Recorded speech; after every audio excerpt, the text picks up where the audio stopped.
તો ઊંઝા એપીએમસીમાં કુલ 14 બેઠક માટે આજે મતદાન યોજાયેલ છે, જેમાં 10 ખેડૂત અને 4 વેપારી બેઠક માટે મતદાન થઈ રહ્યું છે।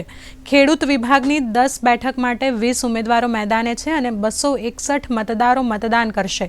સાથે જ વેપારી વિભાગની 4 બેઠક માટે 16 ઉમેદવારો મેદાનમાં છે અને 805 મતદારો તેમના મતદાનનો ઉપયોગ કરશે। હાલ સંપૂર્ણ સૌહાર્દપૂર્ણ વાતાવરણમાં ચૂંટણી યોજાઈ રહી છે।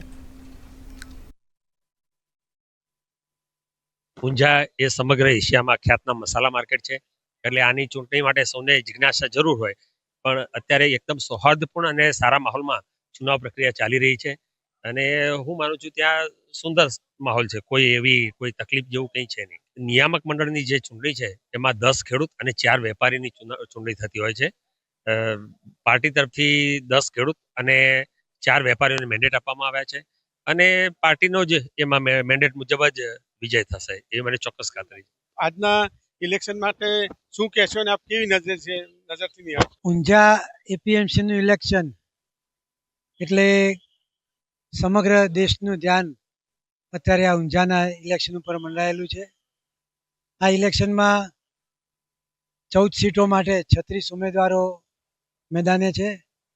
એમાં ભારતીય જનતા પક્ષ દ્વારા ખેડૂત વિભાગમાં 10 અને વેપારી વિભાગમાં 4 ઉમેદવારોને મેન્ડેટ આપવામાં આવ્યા છે અને અમે એ મેન્ડેટના ઉમેદવારો વિજયી થાય એવા અમારા પ્રયત્નો છે। ભાજપની જીત અમે આશાવાદી છીએ કે ભાજપના મેન્ડેટવાળા તમામ ઉમેદવારો વિજયી થશે। કુલ 14 બેઠક માટે 36 ઉમેદવારો મેદાનમાં છે અને આજે ચૂંટણીની પ્રક્રિયા ચાલી રહી છે। Pravin Solanki, DD news, Mehsana.